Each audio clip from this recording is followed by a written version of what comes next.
ರಾಮ ಮಂದಿರ ಉದ್ಘಾಟನೆಗೆ ಇನ್ನೂ ಈಗಾಗಲೇ ಅಂತಂದರೆ ಕ್ಷಣಗಣನೆ ಆರಂಭವಾಗಿದೆ. ಇದರ ನಡುವೆ ಇಲ್ಲಿ ಅಂತಂದರೆ ಹೆರಿಗೆ ಆಸ್ಪತ್ರೆಗೆ ಡಿಮ್ಯಾಂಡ್ ಬರ್ತಿದೆ. ಪ್ರಮುಖ ಕಾರಣ ಏನಂತಂದರೆ ಇದೇ 22ರಂದು ರಾಮ ಮಂದಿರ ದಿನ, ಇವತ್ತು ಏನು ಉದ್ಘಾಟನೆ ದಿನ, ಇಲ್ಲಿ ನಮ್ಮ ಮಗುವಿಗೆ ಯಾವತ್ತು ನಾವೇನಾದರೂ ಜನ್ಮ ಕೊಟ್ಟರೆ ಆ ಮಗುವಿನ ಭವಿಷ್ಯಕ್ಕೆ ಒಳ್ಳೆಯದಾಗುತ್ತೆ ಅಂತೇಳಿ ಹೀಗಾಗಿ ಇವತ್ತು ಹೆರಿಗೆ ಆಸ್ಪತ್ರೆಗೆ ಡಿಮ್ಯಾಂಡ್ ಬರ್ತಿದೆ. ಈ ಸಂದರ್ಭಕ್ಕೆ ಪ್ರಸ್ತುತಿ ತಜ್ಞರಾದಂತಹ ನಾಗರಿಕ ಹೆಬ್ಸೂರು ಅವರು ನಮ್ಮ ಜೊತೆ ಇದ್ದಾರೆ. ಅವರನ್ನು ಮಾತಾಡ್ತೀನಿ. ಮೇಡಮ್, ಯಾವ ರೀತಿ ಡಿಮ್ಯಾಂಡ್ ಬರ್ತಿದೆ ಈಗ ತಮಗೆ? ಎಲ್ಲರೂ ಅವತ್ತೇ ಬೇಕು ಅಂತ ಇದ್ದಾರೆ. ಸೊ ಹತ್ತಿರ ಡೇಟ್ ಇದ್ದವರು 20 ತಾರೀಕು 23 ತಾರೀಕು ಅದೇ ದಿನ ಹೆರಿಗೆ ಡೇಟ್ ಇರೋರು ಖುಷಿ ಪಟ್ಕೊಂಡು ನಮ್ಗೆ 22ಕ್ಕೆ ಮಾಡಿಸಿ ಅಂತ ಹೇಳ್ತಾ ಇದ್ದಾರೆ. ಸೊ ಎಲ್ಲರೂ ಫಸ್ಟ್ ಪ್ರೆಗ್ನೆಂಟ್ ಇರೋದ್ರಿಂದ ಟ್ರಯಲ್ ಕೊಡಲೇಬೇಕಾಗುತ್ತೆ. ಯಾರು ಸಿಸೇರಿಯನ್ ಬುಕ್ ಮಾಡಿದವ್ರದ್ದೆಲ್ಲ ನೋವು ಬಂದು ಮೊದಲೇ ಆಗೋಯ್ತು. ಸೊ ಆವತ್ತಿನ ದಿನ ಪವಿತ್ರವಾದ ದಿನ, ರಾಮನ ಪ್ರತಿಷ್ಠಾಪನೆ ಆಗ್ತಾ ಇದೆ. ನಮಗೂ ರಾಮನೋ ಸೀತೆನೋ ಹುಟ್ಟುತ್ತಾರೆ ಅನ್ನೋ ನಂಬಿಕೆ ಇದೆ ಜನರಿಗೆ.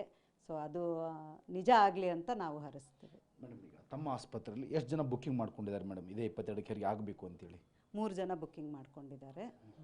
ಮೇಡಮ್, ಅದರಲ್ಲಿ ವಿಶೇಷತೆ, ಇಬ್ಬರು ಹಿಂದೂಗಳಿದ್ದರೆ ಓರ್ವ ಮಹಿಳೆ ಇಲ್ಲಿ ಮುಸ್ಲಿಮ್ಸ್ ಇದ್ದಾಳೆ. ಆ ಮುಸ್ಲಿಮ್ಸ್ಗೆ ಅವತ್ತು ಆಗಬೇಕು ಅನ್ನೋದು ಖುಷಿ ಇದೆ. ಏನು ಅವ್ರು ಏನಾದರೂ ನಿಮ್ಮ ಕಡೆ ಹಂಚ್ಕೊಂಡ್ರ ವಿಷಯನ? ಏನಿಲ್ಲ, ಅವ್ರದ್ದು 21ಕ್ಕಿದೆ. ಸೊ ನಮ್ಗೆ 22ಕ್ಕೆ ಮಾಡಿಸಿ ಅವತ್ತೇ ಇರಲಿ ಅಂತ ಹೇಳ್ಕೊಂಡ್ರು ಅವರು. ಸೊ ಈಗ 3 ಜನ ಬುಕ್ಕಿಂಗ್ ಮಾಡ್ಕೊತಿದ್ದಾರೆ ಅಂತ ಮೇಡಮ್. ಮತ್ತು ಏನಾದರೂ ಮತ್ತೆ ಬೇರೆ ಬೇರೆ ಬುಕ್ಕಿಂಗ್ ಬರ್ತಿದೆಯಾ ತಮ್ಮ ಕಡೆ? ನಮ್ಮನ್ನು ಅವತ್ತೇ ಡೇಟ್ ಕೊಡಿ ಮೇಡಮ್ ನಮಗೆ ಅಂತೇಳಿ. ಇನ್ನೂ ಯಾರೂ ಬಂದಿಲ್ಲ ಇಲ್ಲಿವರೆಗೂ. ಬಟ್ ಬೇಡಿಕೆ ಅಂತೂ ಇದೆ, ಬೇಕು ಅಂತ.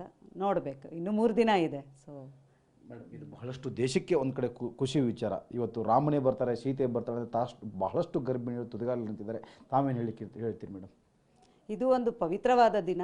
ಸೊ ಅವತ್ತು ರಾಮನೇ ಹುಟ್ಟುತ್ತಾನೆ, ಸೀತೆನೇ ಹುಟ್ಟುತ್ತಾಳೆ ಅನ್ನೋ ನಂಬಿಕೆ ಇರೋದ್ರಿಂದ ಜನರಿಗೆ ಅದು ನಿಜ ಆಗಲಿ ಅಂತ ನಾವು ಹರಿಸ್ತೀವಿ. Okay, thank you madam. ಈಗಾಗಲೇ 3 ಜನ ನಮ್ಮಲ್ಲಿ ಬುಕ್ಕಿಂಗ್ ಮಾಡ್ಕೊಂಡಿದ್ದಾರೆ. ಅದರಲ್ಲಿ ಓರ್ವ ಮಹಿಳೆ ಇವತ್ತು ಮುಸ್ಲಿಂ ಇರೋದು ವಿಶೇಷತೆ. ಹೀಗಾಗಿ ಇವತ್ತು ಸಾಕಷ್ಟು ಡಿಮಾಂಡ್ಗಳು ಬರ್ತವೆ. ಅದರ ಮೇಲೆ ನಾವು ಇವತ್ತು ಅವತ್ತು ಹೆರಿಗೆ ಮಾಡಿಸ್ತಾ ಇದ್ದೀವಿ ಅನ್ನೋದು ತಜ್ಞರ ಮಾತು, ವೈದ್ಯರ ಮಾತು.